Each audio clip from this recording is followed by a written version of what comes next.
In this video, we're going to look at how we can apply what we've learned about the binomial expansion to partial fractions, which we looked at earlier on in the course.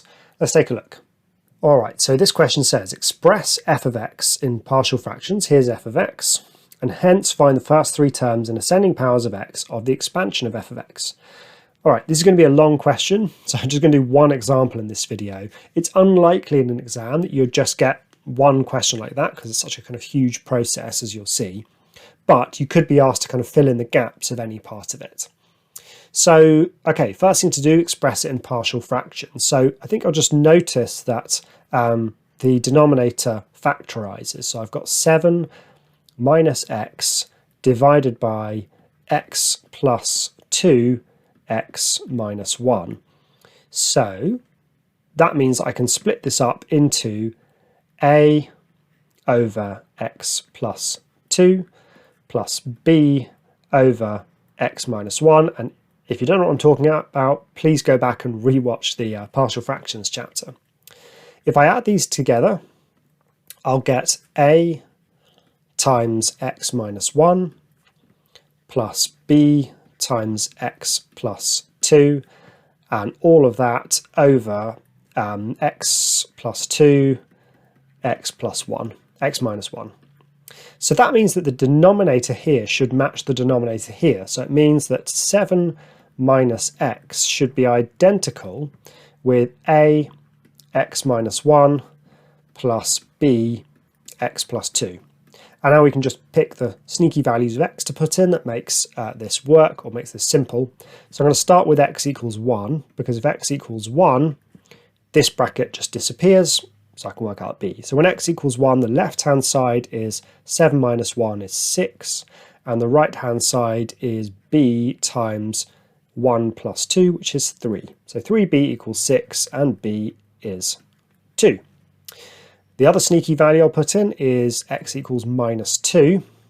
That makes this one disappear. So 7 minus negative 2 is 9, and that should then be equal to a times negative 2 minus 1 is minus 3.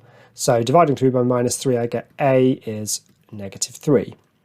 So that means that in partial fractions, I have negative 3 over x plus 2 plus 2 over x minus 1. That's the first part done. It says, and hence find the first three terms in ascending powers of x of the expansion. I definitely need more room here, so let's transfer my partial fractions over to a new page. All right, so here are my partial fractions. Okay, so that's what I worked out over here. And we're now going to use binomial expansion on these. So essentially what I'm going to do is I'm going to do an expansion for this one and an expansion for this one. Let's start with the 2 over x minus 1, because it's easier. So 2 over x minus 1 is the same as 2 times x minus 1 to the power of minus 1. Remember, we need a 1 at the start, so maybe it would be more sensible actually to just flip this round and have minus 2 over 1 minus x, because that's going to give minus 2 times 1 minus x to the minus 1. And now I can do my binomial expansion here. So that gives me minus 2 times, and it's already in the form I want, so it's just 1 plus n ax plus n minus 1 over 2 times ax squared. Tidied up, we've got minus 2 times 1, and then that's just plus x, and minus 1 times minus 2 is 2, divided by 2 is 1, and that's just plus x squared.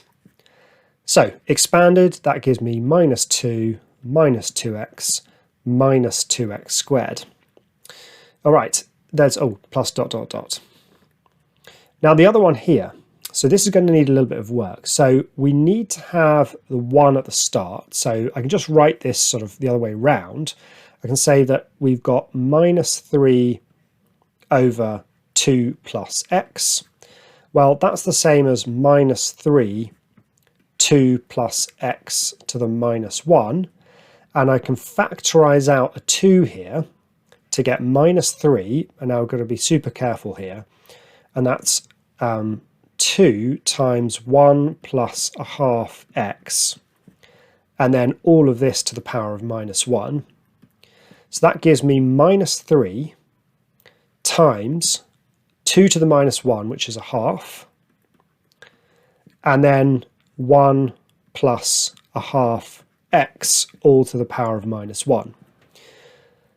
All right, lots of algebra, isn't it? So that's negative 3 times a half is minus 3 over 2.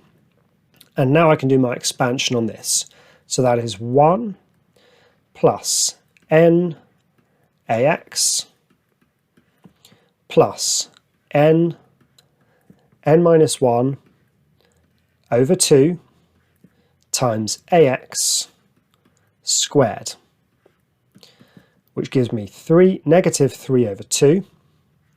And neatened up in here we get 1 minus a half x and plus, well, minus 1 times minus 2 divided by 2 is 1, and that's just plus 1/4 x squared. Finally expanded, we get minus 3 over 2 plus 3 over 4x and minus 3 over 8x squared.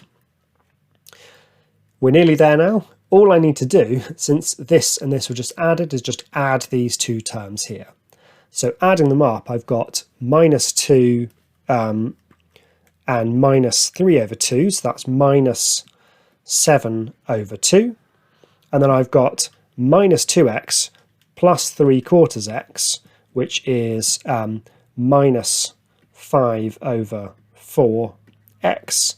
And finally, I've got minus 2x squared minus 3/8 x squared, and that is minus 19 over 8x squared, plus dot dot dot. So there it is, quite a kind of huge question there.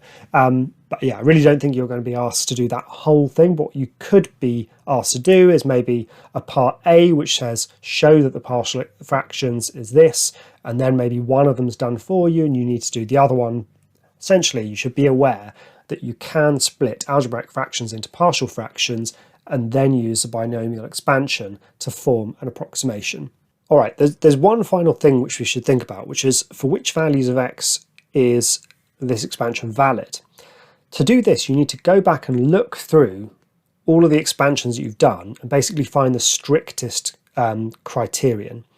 So if I look at this expansion here, I had 1 minus x to the power of minus 1. This one was only valid when mod x was less than 1. Okay, technically it's mod minus x, but that doesn't make any difference. This expansion here, and I need to evaluate it at this stage when it's in the form 1 plus something, that was only valid when mod of a half x was less than 1, which means that mod x was less than 2.